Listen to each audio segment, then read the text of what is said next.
Assalamualaikum warahmatullahi wabarakatuh. Perkenalkan, nama saya Desirina Lydia dari kelas XB. Dan pada kesempatan kali ini saya akan menjelaskan tentang sistem ekonomi. Sistem ekonomi dibagi menjadi 5, yakni ada sistem ekonomi komando, modern, liberal, campuran, dan juga tradisional. Sebelum menjelaskan 5 sistem ekonomi, saya akan menjelaskan apa sih itu sistem ekonomi. Sistem ekonomi adalah suatu cara suatu bangsa, masyarakat ataupun pemerintah untuk mengatur kehidupan perekonomiannya. Sistem ekonomi yang digunakan oleh berbagai negara tentu berbeda dikarenakan perbedaan ideologisnya, sudut historis, perbedaan alam, tenaga kerja, politik, dan juga keadaan alamnya. Nah, saya akan menjelaskan secara rinci pengertian, macam-macam, ciri-ciri, keburukan, dan kebaikan sistem ekonomi. Untuk yang pertama, saya akan menjelaskan apa sih itu sistem ekonomi tradisional. Sistem ekonomi tradisional ialah sistem ekonomi yang didasarkan adat istiadat dan biasanya diturunkan secara turun-menurun oleh nenek moyang kita. Sistem ekonomi tradisional umumnya ditemukan pada masyarakat yang masih bergantung kepada sistem pertanian, perkebunan, dan juga perikanan. Sedangkan ciri-cirinya ialah belum ada pembagian pekerjaan, pertukaran dengan sistem barter, kegiatan ekonomi dibentuk karena kebiasaan, tanah sebagai sumber kehidupan, dan kehidupan masyarakat masih bersifat kekeluargaan. Sedangkan kebaikannya ialah tidak ada konflik yang membuat kita stres karena semuanya berjalan sesuai dengan kebiasaan. Sedangkan keburukannya ialah kebutuhan ekonomi tradisional hanya memenuhi kebutuhan dasar dan bukan untuk menaikkan kesejahteraan maupun kemakmuran kita. Sistem ekonomi yang kedua ialah sistem ekonomi liberal. Apa sih itu sistem ekonomi liberal? Sistem ekonomi liberal ialah sistem ekonomi yang membebaskan kita untuk memiliki faktor produksi sendiri. Oh iya, sistem ekonomi liberal ini juga bisa dipanggil sistem ekonomi liberal. Kenapa? Karena sistem ekonomi ini memberikan kebebasan untuk kita juga. Kegiatan ekonomi ini bertujuan untuk mencari keuntungan dan juga sedikit campur tangan pemerintah. Sistem ini menekankan dengan kepemilikan swasta.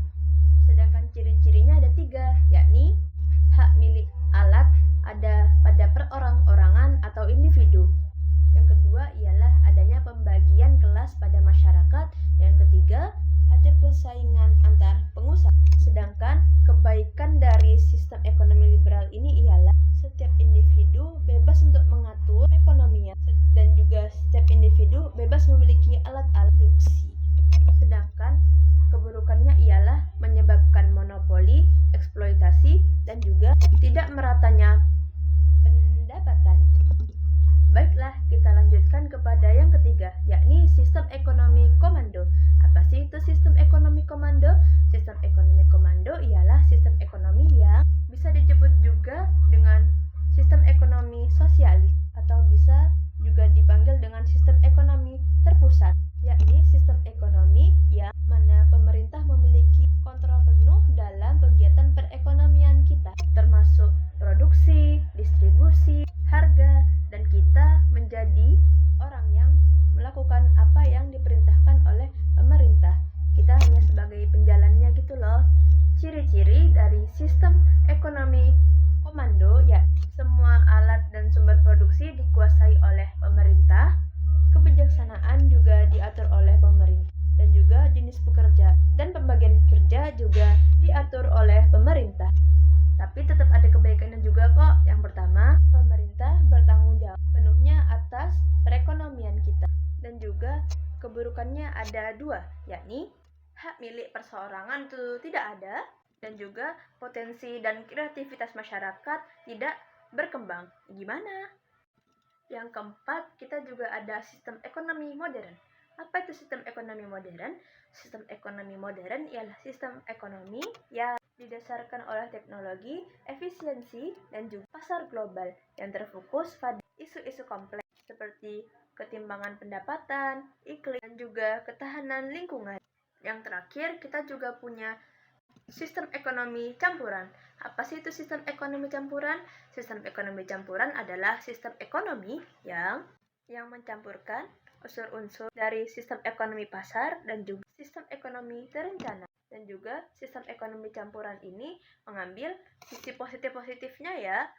Ciri-ciri dari sistem ekonomi campuran ini ialah pemerintah memberikan kebebasan untuk pihak swasta untuk melakukan kegiatan ekonomi, namun terkadang memberi batasan atau intervensi jika sewaktu-waktu dibutuhkan. Yang kedua, pesaing yang berada di pasar tetap ada, namun masih dalam batas wajar dan bersih karena masih ada pemerintah di dalamnya.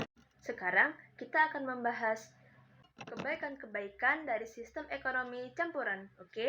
Yang pertama, stabilitas ekonomi terjaga, kebebasan individu yang diakui dan regulasi pemerintah, serta mendorong inovasi dan persaingan hebat antara swasta dan pemerintah. Nah, sekarang kita akan membahas keburukannya. Yang pertama, keburukan dari sistem ekonomi campuran ialah potensi korupsi karena juga ada campur tangan pemerintah, pembatasan keuntungan, juga kesulitan pemerataan. Sebagai penutup, kita juga bisa menyimpulkan bahwa sistem ekonomi ialah cara untuk mengalokasikan sumber daya kita untuk memenuhi kebutuhan juga. Tidak ada satupun sistem ekonomi yang sempurna, jadi setiap sistem memiliki kelebihan dan kekurangan masing-masing.